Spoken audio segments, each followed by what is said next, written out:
El aprendizaje automático es un tema muy interesante y en la 33ª Conferencia de Sistemas y Software de Análisis de Datos Astronómicos en la Universidad de Arizona en Tucson, tuve el placer de hablar con un experto en el campo. La conferencia fue en inglés, pero aquí compartimos la entrevista con subtítulos en español. Here having an interview with Dr. Kai Polsterer, and he is going to talk to us about the wonderful work that he has done over the years. I have had the pleasure to know him for many years, and I always fascinated with what he does. But if you please let us know where you work now.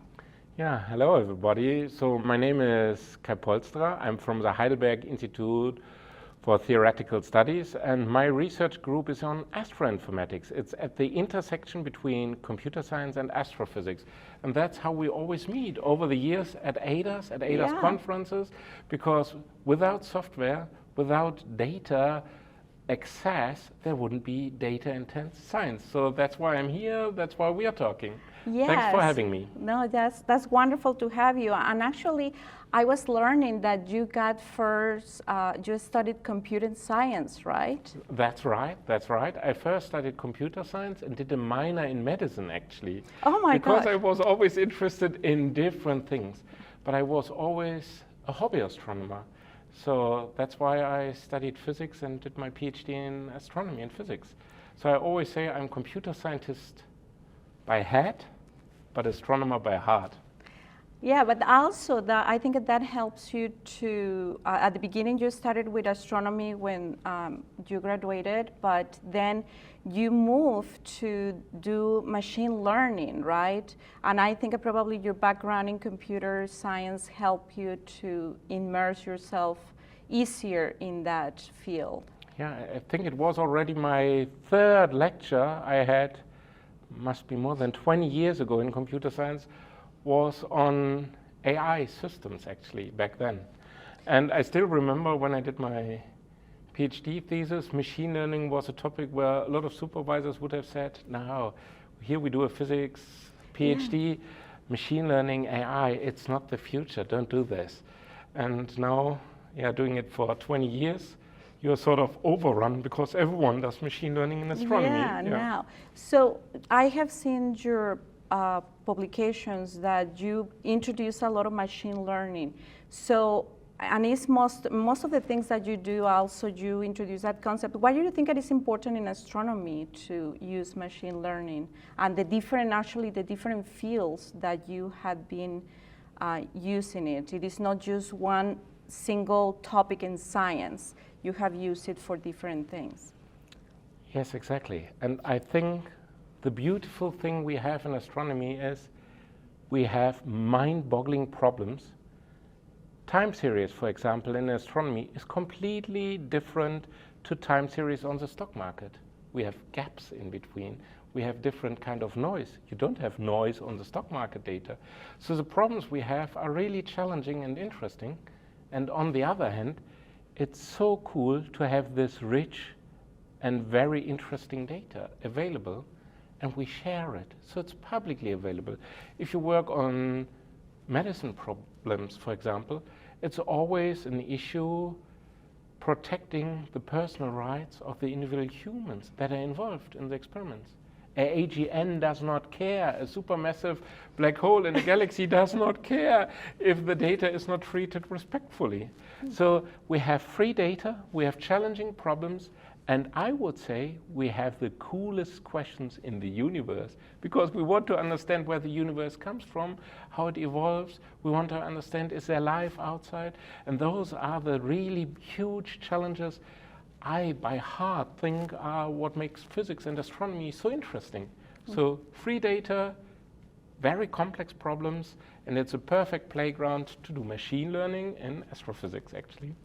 That's a very interesting thing, but also I believe that you have used that for planning observations, to schedule observations. At one point, I believe you gave a tutorial in that area. Yeah, I gave several tutorials at ADAS on how to use machine learning in astronomy. I gave an introduction on how to use neural networks. in astronomy and to explain really what neural networks are about, you still can find it at tinyurl.com/intro number character 2ANN. Okay, that's so you great can find to it know. and look it up. It's still online. It's a collab, easy to play with. Yeah, so back then when I did my PhD thesis in physics and astronomy, I was working on Lucy. It's a near-infrared imager and spectrograph here at Mount Graham, here in Arizona. And I've been there. And of course, if you now build such an instrument in the near-infrared, you can use it to look for very distant AGNs. So I used machine learning back then to identify candidates based on photometry that are very likely highly redshifted AGNs for follow-up observation with the large telescope you have.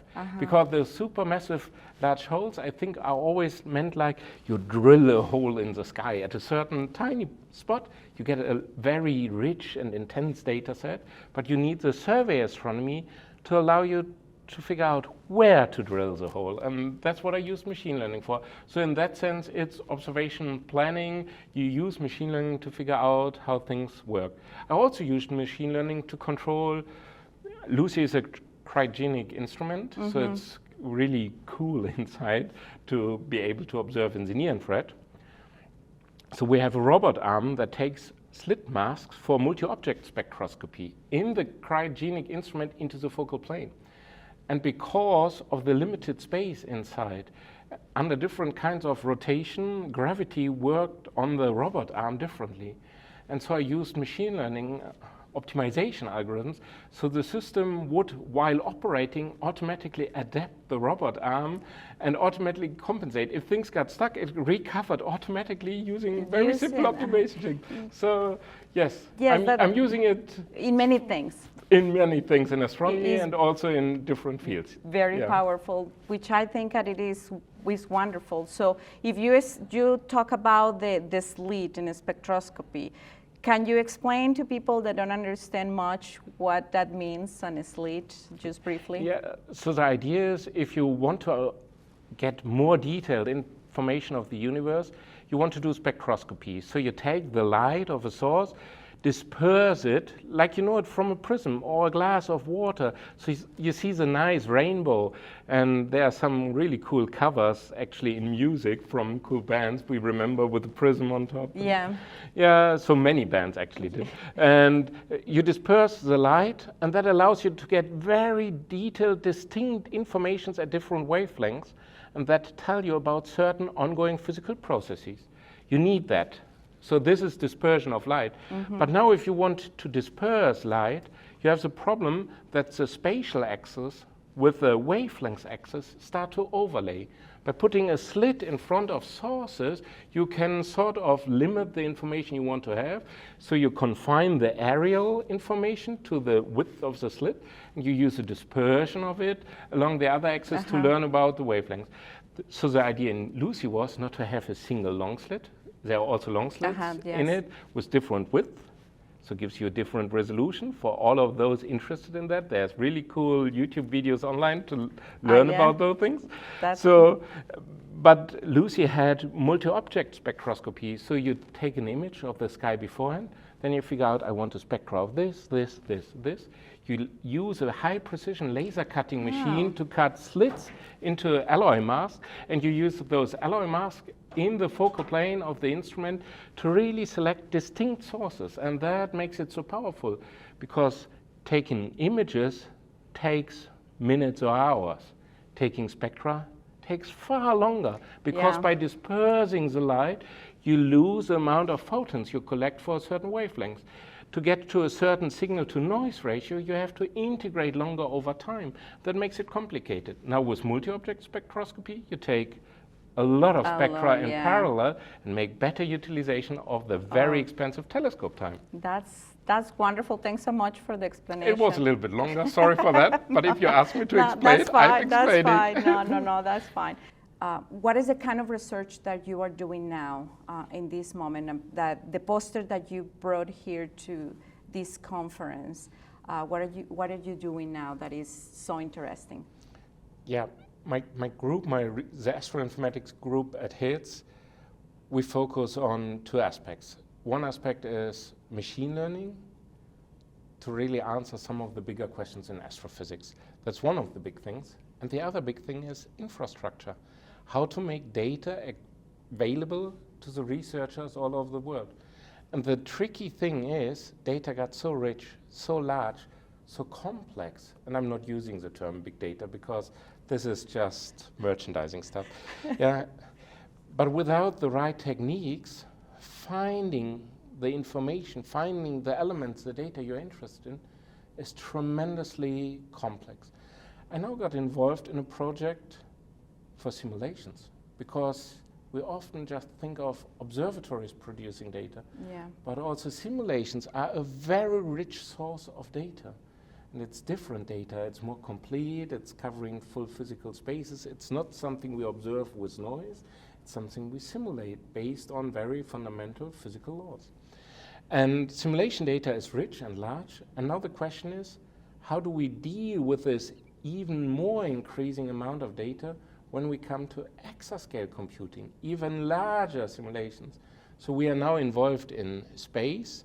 It's an EU project, a lighthouse project for exascale computing, and it aims on preparing the mostly used codes in astrophysics for simulation for the age of exascale computing.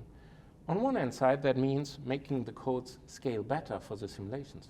On the other hand, it also means how do we deal with the upcoming avalanche of data in simulations? And that's what I'm focusing on. It's an infrastructural question. How can we provide explorative access to data generated in simulations? And on the poster, I'm now presenting an idea where we sort of cleverly misuse or use in an alternative way standards and tools developed within the framework of the International Virtual Observatory Alliance. And we tried out to use those tools that are already available, where astronomers are familiar with, to utilize them to present data from simulations. On the poster, we took data from cosmological simulations, illustrious in this example, and we took images, or we generated images of galaxies out of that, and used dimensionality reduction methods to make the galaxies browsable by structure, by morphological features. If you think of the Hubble tuning fork telling you have certain kind of spiral galaxies or elliptical galaxies stretching out, we now did the same, but we used spherical coordinates. Spherical coordinates we would use on the sky to determine what is the position of the source. We now use or utilize in a way of saying at that position are the spiral ones, at that position are the elliptical ones. Here you find the dwarfish ones. And thereby you easily can strive for catalogs of millions of galaxies and identify the galaxies you're interested in. And the concept we are presenting is not limited to galaxies only. We can use spectra, we can use any kind of data, time series data, anything you are interested in, structure it by similarity in morphology, depending on your similarity function you use for the machine learning, for the unsupervised dimensionality reduction or self-supervised dimensionality reduction approach, and then projecting it in a sphere or on a sphere to make it browsable. That's what we are presenting here. And I think it's a still not perfectly running thing. It's a very early prototype. We had the idea to start it last summer, so 5 months ago. And we are now presenting the prototype because we want to, that's what a conference is good for. Not only have video presentations, but have coffee breaks, have discussions, and get inputs, really understand what we might be lacking in our requirements. And that's why we are here. And are you going to be using those simulations? I mean, the objective, if I understand correctly, eventually you are going to use that to for real observations, to be able to identify in real observations when you get all that amount of data? In principle, the technique, and that's a cool thing about it, we train a model to learn about structural similarities, morphologies, those things. If we now project down data from simulations and train it on simulations, and we take actual observations, we can plug in an observation and say, give me those 5 simulated galaxies that look closest to mine. Or turn it around and say, look, I have this simulated galaxies. Do you know of any observed galaxies? Let's say in SDSS, the Sloan Digital Sky Survey, are there any observed galaxies that looks like the mine I have?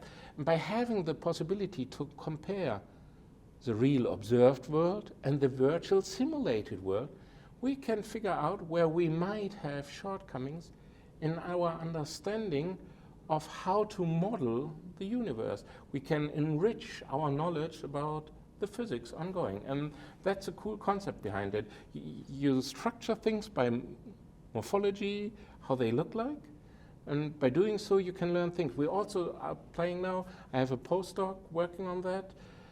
He is now trying to check whether we can use the technology to figure out what are the correlations between morphology building and the dark matter halos that were simulated and their structure, how to see how Gauss content and things could relate to each other. So it gives you a playground, and that's what explorative research should be about. You should be free to come up with own ideas, play around. Don't build your own huge machine learning models and train them for weeks to test a hypothesis, but really scrolling around like on Google Maps or those tools, you get into details, you zoom in and oh, it's like here, then you zoom out, you go to a different region, you zoom in, and that's what we think could be a good approach to understand in a rich data set what is in your data set, to identify outliers, and to do those things of research. Wow, I mean, you're taking machine learning to the different level. I mean, you are really not only identify galaxies, but also to understand about the morphology, what does the different galaxies and group of galaxies can do for our universe, that explain dark matter and things like that. So. Yeah, I think I presented first stuff in that direction already 9 years ago in Calgary. I won the best poster prize at ADAS with this pink poster on radio galaxies and their morphologies, and we are just taking the concept further and further over the years, and we really want to build very intuitive, usable tools for astronomers to access data sets and use machine learning as something to pre-structure everything, to give you just the important task of asking the question, why? The how, the machine should do, the sorting, all the stuff. But you should say, oh, Ulrika, what did I find here? That's awkward. Let's look at this, yeah? Or you should look at things and say, oh, why is this correlated with that? Why is the distribution of observed galaxies different to the distribution of simulated galaxies? Looking at the projected, those are the questions we want to trigger. This is what humans are good for. Machine learning, AI, is not creative. Yeah, even though we have this discussion with ChatGPT, it's very good in composing things. Yeah, and it's better in language than I'm. That's not a big deal, but it's not creative. And I think we are the ones that should do the creative task, and we are the ones that should come up with the why, and we should answer the why, because that's what science and physics is about. Yeah, and one important thing it is that you have the physics, the knowledge in physics and astrophysics to train things, to know what is reality. I can say ChatGPT sometimes does not bring the right things. So you are training with something that astronomers can use. And one final question, in the kind of work that you do and your institution also, you deal with a lot of data. So now you are going to extend this to the observation, to the visible light, right? So you are expanding your knowledge and machine learning to different fields. Yeah, so in principle, what I'm always picky about in my group is that what we do method-wise is so general, we are agnostic, and we play with data from observations in radio or optical that makes no difference to us. For example, I'm also involved in a project with cardiologists. I use tools developed for morphologies of radio galaxies now to understand what are the morphologies of cardiomyocytes. to help diagnose certain heart diseases. So that's what I'm working on. So the method is just so general, it can be applied to everything. And that's the same in astrophysics. For me personally, my personal interest is more on the cosmology side. But of course, you can put in data from planetary science as well. Yeah. Yeah. I'm just following my interest in how does the universe evolve, those things. That definitely, yeah. What are triggering me, what I'm interested in. But of course, yeah, the tools we provide, and they are, since the very beginning, we put everything open source. It's all on GitHub. You can download all the tools. Yeah. A lot of tools we started with. The one I presented in Calgary is now used at SKA, at LOFA, to do with radio galaxies. That's state of the art for them. Right. And that's really sort of cool, yeah. But you can use it for optical data as well. And I have now someone using this for young stellar objects, for example. So completely different data, completely scientific questions. Yeah, one is in the radio, one is near infrared, one might be optical. I don't care to a certain degree. Well, it's the important thing is it's a methodology that enables researchers to do their job, to ask the question of the why. That's great. So thank you so much. And is there any other thing that you would like to highlight about your career? Well, let me go back to something.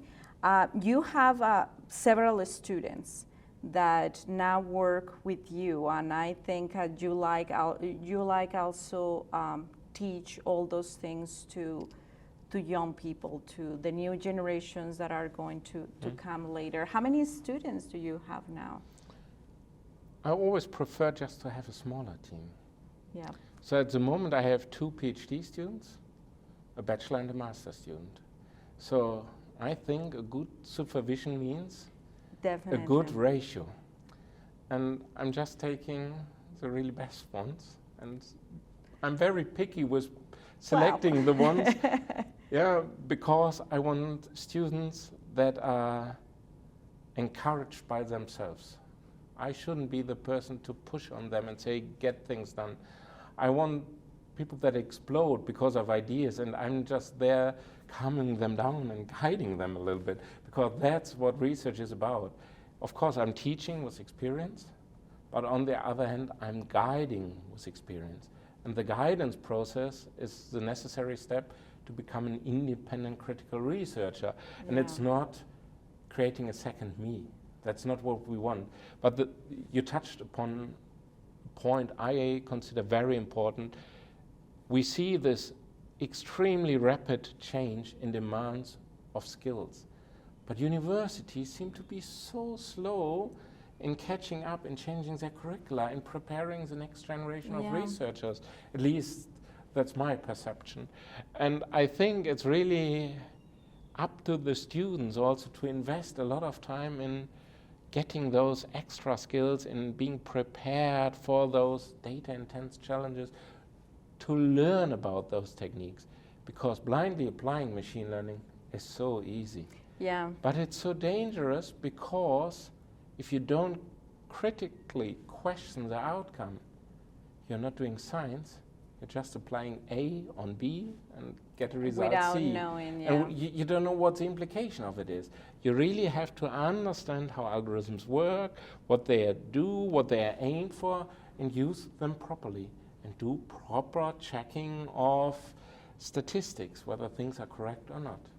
Well, that's great that you are giving that knowledge to people working with you, but as you say, and as I would always say, people that is studying a PhD, it is not that you become Einstein or a super powerful person. Is you become an independent. You are a person capable of taking in problems and solve them. So you are preparing people in an area very interesting. So I think that's great. Yeah. Well, thank you so much. Oh, you're welcome. Many thanks. No, thank you, and hopefully you will talk to us about all the interesting things that you are doing in the future. I will. Many thanks for having me. Thanks a lot for the nice conversation. Thanks a lot. Thank you.